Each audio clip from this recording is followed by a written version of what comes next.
Saudara KPU resmi menetapkan 3 pasangan Capres-Cawapres yang artinya pertarungan Pilpres sudah akan sedikit lagi dimulai. Kemudian juga malam ini akan dilakukan pengundian nomor urut. Nah, kampanye narasi negatif ini diprediksi bakal ramai hingga akhir kampanye nanti. Lalu masih efektifkah tarung ide gagasan untuk pemilih kita? Kita bahas bersama Wakil Komandan Komunikasi TKN dari PSI, ada Mbak Sheryl Tanzil. Mbak Sheryl, Ya, selamat halo. sore. Panggilnya suka Ir ya? Ir boleh. Iya, oke. Kemudian juga ada melalui sambungan virtual, ada pakar komunikasi politik sekaligus Direktur Eksekutif Political Literacy Institute, ada Gun Gun Herianto. Mas, kalau narasi hingga beberapa waktu ke belakang ini masih ada narasi-narasi negatif yang kemudian memang kalau tadi kita lihat kubu dari Ganjar, kemudian kubu dari Amin, ini menilai ada seperti 2 poin yang sama lah begitu. Kemudian Bang Doli seperti menetralisir bahwa kalau kecurangan atau narasi-narasi negatif ini jangan kemudian disudutkan kepada satu pasangan saja. Anda melihatnya gimana sih sampai sejauh ini narasi negatif ini masih laku nggak sih? Jadi kalau bicara soal masa kampanye ya memang satu hal yang harus diwaspadai adalah narasi tanpa kemudian data atau narasi tanpa bukti. Kampanye itu kan boleh positif campaign, boleh negatif campaign, tapi basis negatif campaign itu basisnya adalah data.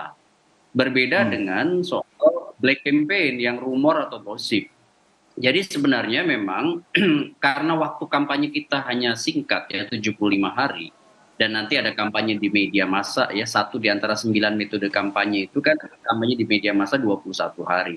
Nah, ini harus dimanfaatkan betul untuk membedah data, kemudian portofolio, sekaligus program-program ke depan dari para capres-cawapres. Sehingga kemudian bagusnya memang perdebatannya harus naik kelas gitu ya.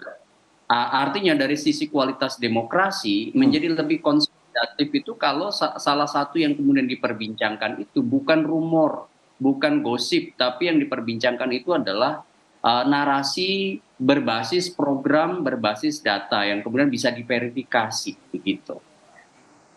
Mas Gun Gun, sejalan ya, Mbak Sheryl tadi bilang harus naik kelas. Tapi kalau naik kelas dari perspektif Mas Gun Gun sendiri ini harus sampai tahap apa? Karena soal sosial media dan juga black campaign yang Anda jelaskan tadi juga berseliweran tanpa gimana ya, nindaknya juga susah gitu. Tapi kalau tadi dari kubu TKN, Mbak Sheryl memutuskan agar nggak usah lah ngeluarin yang kayak gitu-gitu gitu loh. Padahal bisa dipakai. Kalau Anda melihatnya gimana? Definisi naik kelas itu menurut saya ada 3 indikator ya. Pertama dari sisi electoral proses, terutama di kampanye. Ya, itu menurut saya memang semua tim yang berada dalam konteks atmosfer rivalitas 2024 itu harus betul-betul berkomitmen untuk menjaga nalar publik ya sebagai bagian dari cara berkompetisi yang naik kelas begitu. Misalnya kalau menyampaikan sesuatu yang sifatnya itu serangan, ya maka serangan itu harus ada reasoningnya, harus ada argumentasinya dan ditunjang dengan basis data atau evidence base. Sehingga kemudian nanti tidak terjebak pada tuduhan yang sifatnya itu tendensius. Itu yang pertama. Yang kedua, menurut saya para penyelenggara itu tidak bisa juga dengan cara pendekatan konvensional. Misalnya tadi disebut social media. Sekarang itu kan tersedia Mahadata, tersedia SNE atau Social Network Analysis yang bisa dipakai untuk tracking echo chamber dari akun-akun itu ada di mana. Sehingga kemudian tracking terkait dengan sosial media tidak bisa hanya seolah-olah sepertinya harus basis data juga. Sehingga kemudian penyelenggara punya basis untuk menentukan apakah echo chamber ini terhubung dengan salah satu capres atau tidak. Itu yang kedua soal law enforcement-nya. Kemudian yang terakhir, publik sebagai bagian dari partisipan itu juga nggak bisa cuma diam, tetapi kemudian ketika misalnya mereka diterpa oleh banyak isu, itu juga publik yang sudah mulai berperhatian harus juga ikut berpartisipasi misalnya sebut aja ada basis data yang diaplikasi sebagai bentuk misalnya kontrol terhadap mereka yang berkompetisi, termasuk misalnya penyalahgunaan fasilitas, penyalahgunaan wewenang, abuse of power yang dilakukan oleh satu kelompok. Saya agak khawatir memang menteri yang ikut kampanye, kepala daerah yang ikut kampanye, kontrolnya dari siapa? Nggak cukup dari penyelenggara pemilu, itu harus publik juga ikut, begitu. Mas Gun-Gun, kita tadi berharap situasi kampanye nantinya debatnya ini akan naik kelas lah, ayolah, come on gitu kan. Kemudian juga tadi Anda juga sudah menyatakan bahwa beberapa ide gagasan yang kemudian ini menjadi program-program menyentuh rakyat ini harus penting juga disuarakan.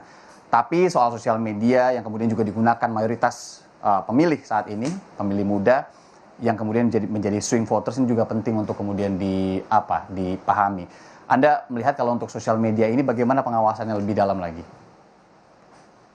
Iya, tadi saya udah bilang ya di poin kedua bahwa sekarang tidak semata-mata cukup seolah-olah atau sepertinya, Pak, tetapi harus ada basis data untuk melihat sosial media itu masih bisa ditolerir atau memang melampaui norma-norma hukum, ada yang dilanggar. Makanya bisa kita lihat tipologi penggunaan sosial media dalam kampanye itu kan biasanya ada diseminator, ada publicist, ada propagandis, ada hacktivis gitu ya.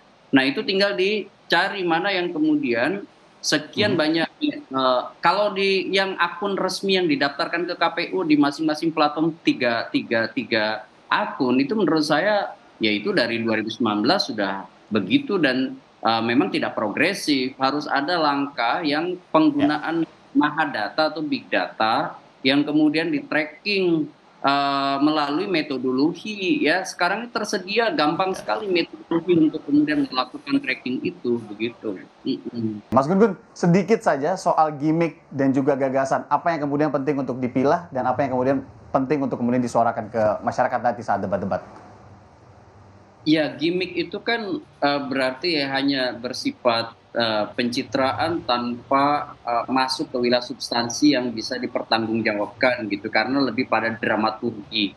Nah, itu mudah sekali sebenarnya kita verifikasi, apalagi Indonesia menurut saya sekarang tidak kurang banyak orang yang cerdas di berbagai bidang yang kemudian nanti jadi yang akan menjadi bahan yang diperdebatkan oleh capres-cawapres. Verifikasi atas pemikiran dan detail program itu sebenarnya tersedia ruang untuk mengkritisi para capres dan cawapres pada saat berdebat nanti.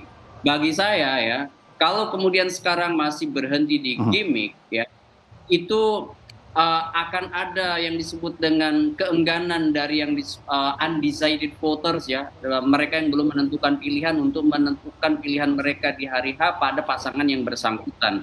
Jadi manfaatkan menurut saya waktu yang singkat 75 hari ini untuk memalingkan mereka yang belum punya preferensi atau sudah punya preferensi dan masih mungkin berubah yang disebut dengan swing voters, untuk kemudian mereka yakin bahwa kandidat capres-cawapres inilah yang kemudian bisa dipertimbangkan mereka di hari H 14 Februari 2024. Terima kasih Mbak Sheryl Tanzil, komandan tim wakil komandan dari tim komunikasinya TKN, kemudian ada Mas Gun-Gun Herianto, Direktur Eksekutif Political Literacy Institute. Ya, makasih Mas Gun-Gun. Makasih Mas Gun-Gun. Sama-sama, Mas. Makasih.